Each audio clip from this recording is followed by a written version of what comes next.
दूसरा बड़ा फितना कि दीनी उलूम अलग है और इस्लामी उलूम अलग है। इन दोनों फितनों ने मुसलमानों को इतना नुकसान पहुंचाया है जितना चंगेज और हलाकू ने नहीं पहुंचाया। कुर्तबा एक नाम ही नहीं, वो आलीशान मस्जिद के 593 सुतून थे स्पेन में, उसका नाम ही नहीं बल्कि एक इल्मी फजीलत के मकाम का नाम भी है। प्यारे आका सल्लल्लाहु अलैहि वसल्लम की पैरवी हम पर वाजिब है। अल्लाह के रसूल ने मस्जिद नबी में नमाज भी पढ़ाई, मुसाफिरों को दीन की दावत भी दी, ईसाइयों और यहूदियों को भी बुलाया, मदीने के बाजार का फलसफा भी बताया, जंगे बदर और जंगे वहद के मशवरे भी फरमाए, और वहाँ पर दुश्मनान इस्लाम बद्र के कैदियों से मस्जिद नबी के खम्भे में जिनको पहले बांध कर रखा गया, बाद को बच्चों की तालीम का काम भी लिया गया।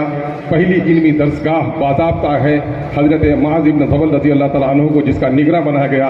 मस्जिद नबी से सुफ़ा के चबूतरे से हमारा सिलसिला चलता है, और इसकी पैरवी अगर कोई कर रहा है तो केरल के लोग कर रहे हैं। इन लोगों ने बहुत हद तक दारुल हुदा में दीनी और असली उलूम के एक संगम को जन्म दिया है, जिसकी हमको पैरवी करनी चाहिए। माफ़ कीजिएगा, उलमा की एक बड़ी तादाद है, इख्तिसार में बात करता हूँ मैं, कि आज हमारे मुल्क में तालीम के 4 अदवार हैं। एक दौर वो है जो मुल्क में आज़ादी से कबल सहाबा और ताजिर और सूफियों के जरिए से इस मुल्क में आया, और उसने उस वक्त मकतब और अपने खानकाहों के जरिए से तालीम दी। वो दौर भी हिंदुस्तान का मेयारी तालीम का दौर था।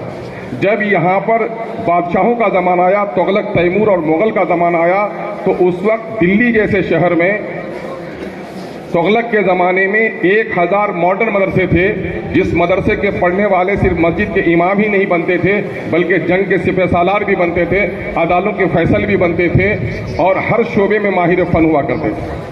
फिर एक ज़माना आया जब अंग्रेज़ों का ग़ुलाम हुआ, खानकाहों से और तालीमी दरसगाहों से सरपरस्ती हुकूमत की ख़त्म हो गई।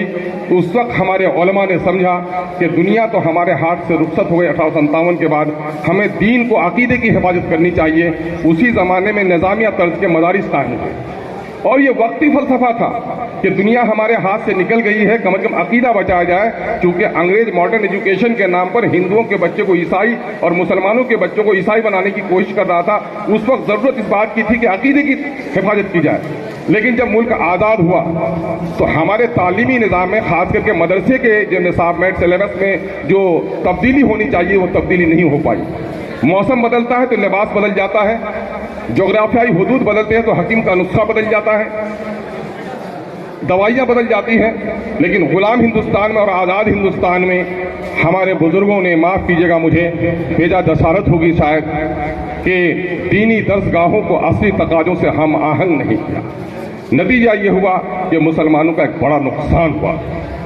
और आज जबकि हम 75 साल पीछे चल गए हैं, उस वक्त के गैर मुस्लिम स्कॉलर्स ने, केशव चंद्र जैन, राजा राम मोहन राय वगैरह ने 1815 वगैरह में मॉडर्न एजुकेशन कायम कर दिया। देवबंद वगैरह के इदारे कायम हुए। थोड़ी ही देर में सर सैयद ने समझा ये इदारे इमाम तो दे सकते हैं, लेकिन दुनियावी तकाज़ों के रहनुमा नहीं दे सकते, साइंसी उलूम के माहिर नहीं दे सकते। फिर चंद सालों के बाद दारुल का क़याम अमल में आया। दारुल माने मदरसतुल उलूम यानी अलीगढ़ का क़याम आया, और लोगों ने महसूस किया कि अलीगढ़ से जो दावा किया जा रहा है, एक हाथ में साइंस, दूसरे हाथ में कुरान और कलमा की पेशानी पे कलमे का ताज है, ये शायद मुमकिन न होगा। फिर नदवे का क़याम अमल आया, जदीद साले और कदीम नाफे उलूम की बुनियाद पर, जदीद नाफे और कदीम साले की बुनियाद पर नदवे का क़याम अमल में आया। फिर दारुल बरेली का क़याम अमल में आया, लेकिन आप देखेंगे कि उनसे फ़ायदा नहीं हुआ, और आज मॉडर्न एजुकेशन में पीछे हो गए। देखिए, मॉडर्न एजुकेशन हासिल करना हमारे लिए लाजिम है।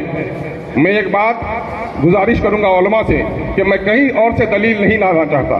कुरान मुक़द्दस को आप पढ़ते हैं और समझते हैं, बेहतरीन तौर पर समझाते हैं। कुरान कहता है, अफला यंजुरूना इलल इबल कैफा खुलक़त व इलस समाई कैफा रुफ़िअत। तुम ज़मीन को नहीं देखते कि किस तरह फैलाई गई, ऊँट को नहीं देखते किस तरह बनाया गया, आसमान को नहीं देखते किस तरह बुलंद किया गया, ज़मीन को नहीं देखते किस तरह फैलाई गई, पहाड़ को नहीं देखते किस तरह जमाया गया। मुझे सिर्फ इसकी तशरीह कर लेने दीजिए। अरब में लोगों ने भैंस नहीं देखा, पैदा हुआ तो ऊंट देखा बच्चे ने, पिया उसका दूध, खाया उसका गोश्त, ओढ़ा उसका चमड़ा, और फिर भी उसको ऊंट दिखाया जा रहा है। दरअसल कुरान मुकद्दस अरब के सहरा के बसने वालों को ऊंट नहीं दिखा रहा था, बल्कि उसमें ऊंट के खिलकत पर गौर करने की दावत दे रहा है। आसमान नहीं बल्कि इल्मुल अफलाक पर तवज्जो देने की बात कर रहा है। जमीन नहीं, पहाड़ नहीं, बल्कि इल्म जोग्राफिया, इल्म अर्जियात की तरफ दावत देता है।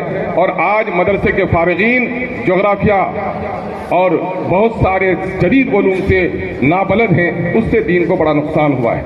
बहरहाल जब जगा तब सवेरा, आज हम जगे हैं, तो आज के दरमियान में दुनिया के सामने में कुरान को पेश करने के लिए, कुरान की दावत को पेश करने के लिए, आदम के बच्चों तक उसकी अमानत को पहुंचाने के लिए ज़रूरी है कि कुरान की बेहतरीन तौज़ी और तशरीह की जाए।